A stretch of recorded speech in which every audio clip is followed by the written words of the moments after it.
তো তোমরা সবাই রেডি আছো তো? আজকে থেকে শুরু করছি আমাদের ক্লাস নাম্বার 1, অর্থাৎ প্রথম ক্লাস। আজকে শুরু করছি অঙ্কর ক্লাস। এই অঙ্ক এমন একটা জিনিস যেটা না জানলে কোনো পরীক্ষাতে পাস করা অসম্ভব হচ্ছে।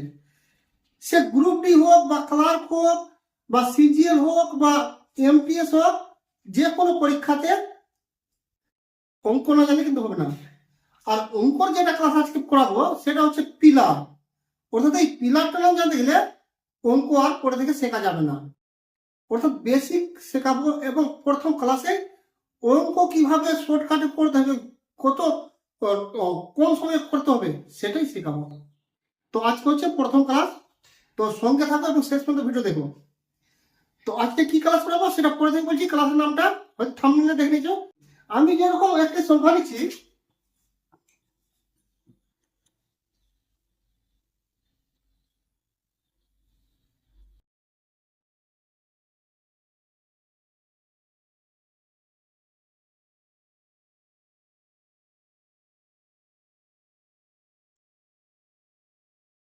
এই তিনটা সংখ্যা লিখলাম। এবার এটা করে দেবো কে কত তাড়াতাড়ি করতে পারছে, যে এই সংখ্যাটার মধ্যে, এই তিনটার মধ্যে কোন সংখ্যাটি 3 দিয়ে ভাগ যাবে। খুব তাড়াতাড়ি এবং শর্টকাটে করে দাও, কে কত তাড়াতাড়ি পারছে করে দেখাও। সংখ্যাটা আরো বেড়ে দিচ্ছি, শেষ সংখ্যাটা করে দেখাও। তো এবার যদি কেউ ভাগের নিয়মে করতে যায় তবে তার দিনমন শেষ হয়ে যাবে এবং পরীক্ষাতে সব অঙ্ক ছেড়ে বাড়ি আসতে হবে। এক কথা বলতে গেলে পাস করা অসম্ভব। আমরা যেন শর্টকাট পদ্ধতিতে কিভাবে করে, এইটা একটু ডেমো দিয়েছি, তারপরে ক্লাস আসছি। তো কি করবো, 3 দিয়ে ভাগ, 3 দিয়ে ভাগ। আমি কি করবো, 3 দিয়ে ভাগ সংখ্যাগুলোর যোগফল, সংখ্যাগুলোর যোগফল যদি 3 দিয়ে ভাগ যায় তবে সংখ্যাটা 3 দিয়ে ভাগ যাবে। যেমন প্রথম অপশন, সবটা যোগ করব, সবটা যোগ করব, কত হচ্ছে 7 2 9, 9 আর 5 14, 14 4 18, 18 3 21, 21 আর 8 29, 29 3 দিয়ে ভাগ যাবে না। তো এই অপশনটা 3 দিয়ে ভাগ যাবে না। 2 নম্বর অপশন, 7 3 10, 10 2 12, 12 20, 20 1 21, 21 5 26, 26 3 দিয়ে ভাগ যাবে না, যাবে না। তো এটা অপশন 3 দিয়ে ভাগ যাবে না। তারপরে ট্রাই করছি 9 4 13, 13 3 16, 16 2 18, 18 4 22, 22 5 27। তো 27 কি 3 দিয়ে ভাগ যাবে? হ্যাঁ যাবে, 27 3 দিয়ে ভাগ যাবে। এই অপশনটা 3 দিয়ে ভাগ যাবে। আর এই টপিক থেকে আর এই ক্লাস থেকে একটা কোশ্চেন কিন্তু যে কোনো পরীক্ষাতে হোক, সে এসএসসি গ্রুপ ডি হোক বা গ্রুপ সি হোক বা পিএসসি ক্লার্কশিপ হোক, সিজিএল হোক, সিএইচএসএল হোক, রেলওয়ে, যে কোনো পরীক্ষাতে এই অঙ্ক একটা আসবেই। এবং তোমাকে যত তাড়াতাড়ি হোক শর্ট নিয়ম বা খুব তাড়াতাড়ি করতে হবে। ঠিক আছে, বোঝা গেল একটা ডেমো। এবার শিখাচ্ছি যে ক্লাস শুরু করছি।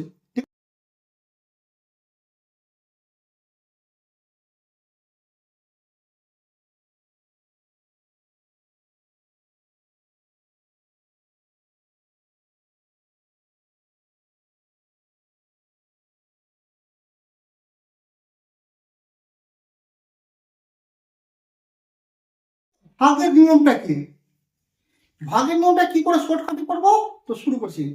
তো প্রথমে আমরা জানবো 2 4 ও 8 এর ভাগের নিয়ম। 2 4 ও 8। তো তার সঙ্গে একটা কথা বলে দিই, যারা চ্যানেলে নতুন আছো তারা অবশ্যই চ্যানেলটাকে সাবস্ক্রাইব করে নাও, কারণ ডেইলি এই মতো ভিডিও, ইন্টারেস্টিং ভিডিও ডেইলি আসবে এবং যত্ন সহকারে কিন্তু ক্লাস করানো হবে। এবং সমস্ত ক্লাসের পিডিএফ আর প্র্যাকটিস সেট টেলিগ্রাম গ্রুপ পাবে। তো কমেন্ট বক্সে ডেসক্রিপশনে টেলিগ্রামের লিঙ্ক দেওয়া আছে, সেখানে গিয়ে জয়েন হয়ে যাও তাড়াতাড়ি। তো 2 এর ভাগের নিয়ম, 2 এর ভাগের নিয়ম কি বলছে, 2 এর ভাগের নিয়ম, 2 এর ভাগের নিয়ম কি আছে,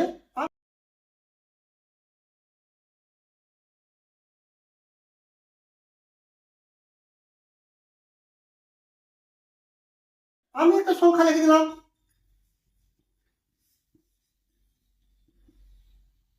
এই সংখ্যাটা 2 দিয়ে ভাগ যাবে বলো তো, সেকেন্ডে বলো, 2 সেকেন্ডে, 2 সেকেন্ডে বলে দেখাও 2 দিয়ে ভাগ যাবে।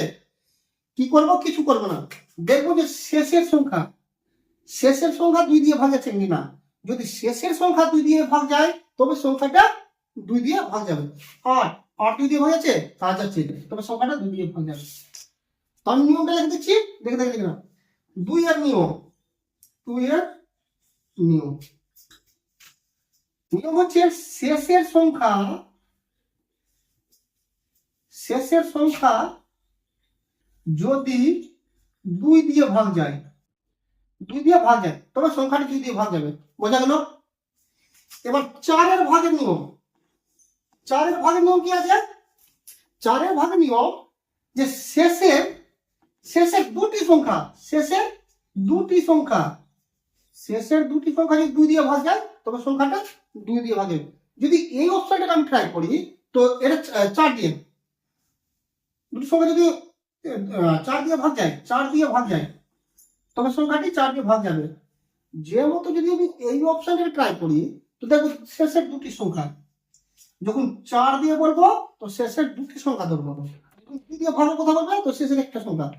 তো এটা 4 দিয়ে ভাগ যাবে কিনা দেখছি। তো আমরা কি করবো, 4 দিয়ে ভাগ নিয়ে উঠে যাই, শেষের দুটি সংখ্যা দেখতে হবে। তো শেষের দুটি সংখ্যা আছে 78, 78 কি 4 দিয়ে ভাগ যাবে? 4 একে 4 বাঁচলো 3, 38, 4 দিয়ে ভাগ যাবে না, 4 9 36 দিবে। তো এই সংখ্যা 4 দিয়ে ভাগ যাবে না, সংখ্যাটা 4 দিয়ে ভাগ যাবে না।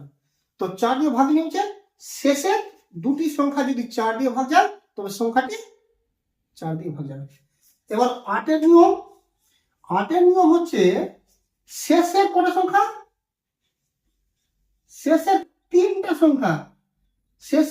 সংখ্যা যদি 8 দিয়ে ভাগ যায় তবে সংখ্যাটি 8 দেবে। যদি আমি এটাকেই ধরি, যদি এই অপশনটাকে ট্রাই করি যে সংখ্যাটা 8 দিয়ে, এই অপশনটা 8 দিয়ে ভাগ যাবে কিনা, তো আমরা কি করব, শেষের তিনটা সংখ্যা ধরবো, শেষের তিনটা সংখ্যাকে আমরা 8 দিয়ে ভাগ করব। তো শেষের তিনটা সংখ্যা 8 দিয়ে ভাগ করবো, তো 8 একে 8 বাঁচলে 1, 8 দুটো 16 বাঁচলে 1, 8 দুটো 16 বাঁচলে 2 বাঁচছে, অর্থাৎ ভাগ যাচ্ছে না, তবে সংখ্যাটা 8 দিয়ে ভাগ যাবে না। আমাদের সবটা সংখ্যাকে ভাগ করা দরকার নাই, যে 2 দিয়ে ভাগ করতে বলে তো শেষের সংখ্যাটা দেখবো 2 দিয়ে ভাগ যাচ্ছে কিনা। 4 দিয়ে যদি ভাগ করতে বলে শেষের দুটি সংখ্যা দেখবো, 8 দিয়ে যদি ভাগ করতে বলে শেষের তিনটি সংখ্যা দেখবো। শেষের তিনটি সংখ্যা যদি 8 দিয়ে ভাগ যায় তো সম্পূর্ণ সংখ্যাটি 8 দেবে। সে যত বড় সংখ্যা হোক না কেন, যেতেই হবে। তো বোঝা গেল, সহজ নিয়ম ছিল এবং এই নিয়ম থেকে প্রচুর কোশ্চেন এসেছে। 3 দিয়ে ভাগ নিয়ম কি আছে, 3 আর 9 বলি আছে। 3 দিয়ে ভাগ নিয়ম তো বলে দিলাম সংখ্যাগুলোর যোগফল, অর্থাৎ একটা অপশন দিলাম 8 7 9 2 5 4 6 3 দিলাম, বলে দিলাম যে এটা 3 দিয়ে ভাগ হচ্ছে। 3 দিয়ে ভাগের নিয়ম কি আছে, যে সবটাকে যোগ করব, সবটাকে যোগ করে দেখবো যদি সংখ্যার যোগফল যদি 3 দিয়ে ভাগ যায় তবে সংখ্যাটা 3 দিয়ে ভাগ যাবে। তো আমি কিন্তু বারবার যোগ করতে যাব না, যেগুলো সংখ্যা 3 আসছে বা যোগ করে 6 বা 9 হচ্ছে সেগুলো ডাইরেক্ট কেটে দিব। যেমন 3 কেটে দিলাম, 6 3 কেটে দিলাম, 5 4 9 হচ্ছে, অর্থাৎ দুটো বা তিনটা সংখ্যা যোগ করে বা একটা সংখ্যা যোগ করে 3 6 বা 9 হয় সেটা কেটে দেবো। তো 9 হচ্ছে কেটে দিলাম, 7 আর 2 যোগ করে 9 হচ্ছে কেটে দিলাম, 7 আর 8 15, 15 যোগ করে 15 কিন্তু 3 দিয়ে ভাগ যাচ্ছে, তো সংখ্যাটা 3 দিয়ে ভাগ যাবে। বোঝা গেল? এবার সেম 9 এর নিয়ম আছে। 9 এর নিয়ম কি আছে, সংখ্যাগুলোর যোগফল যদি 9 দিয়ে ভাগ যায়, যেমন একটা সংখ্যা লিখলাম, এই সংখ্যাগুলোর যোগফল মানে সবটা সংখ্যার যোগ করব, যোগফল যদি 9 দিয়ে ভাগ যায়, যোগফল যদি 9 দিয়ে ভাগ যায় তবে সংখ্যাটা 9 দিয়ে ভাগ যায়। প্রথমে যোগ করে নিই, তারপরে শর্টকাট করব। 8 এর সাথে 15, 15 সাথে 22, 22 5 27, 27 2 29, 29 আর 4 33, 33 আর 3 33 আর 3 36, 33 আর 3 36, 36 আর 7 42। তো 42 9 দিয়ে ভাগ যাচ্ছে, যাবে না, তো সংখ্যাটা 9 দিয়ে ভাগ যাবে না। এবার শর্টকাট কি করতাম, কত হচ্ছে 5 আর 4 9 কেটে দিলাম, 7 আর 2 9 কেটে দিলাম, 7 আর 3 10, 10 আর 7 17 বাঁচলো, অর্থাৎ 17 9 দিয়ে ভাগ যাচ্ছে না, তবে সংখ্যাটা 9 দিয়ে ভাগ যাবে। একটা যদি আর ছোট্ট অপশন লিখি একটা 7 8 7 2 1 5 4 6 3, এটা যদি করি তো 7 আর 2 9 কেটে দিলাম, 8 আর 1 কেটে দিলাম 9, 5 আর 4 9, 6 আর 3 9, অর্থাৎ সবটা কেটে গেল, অর্থাৎ সংখ্যাটা 9 দিয়ে ভাগ যাবে। তো এটাই ছিল আজকের ভিডিও, পরবর্তীতে আবার ভিডিও আসবে। তো আবার একটি কথা, যদি ভিডিও ভালো লাগে তো অবশ্যই একটা লাইক করবে এবং বন্ধুদের মধ্যে শেয়ার করবে, এবং যদি ভিডিও ভালো না লাগে তবে একটা ডিসলাইক করে যাবে, এবং যদি চ্যানেল নতুন হোক তো চ্যানেলটাকে অবশ্যই সাবস্ক্রাইব করে নেবে। তো thank you for watching SSC A1 YouTube channel.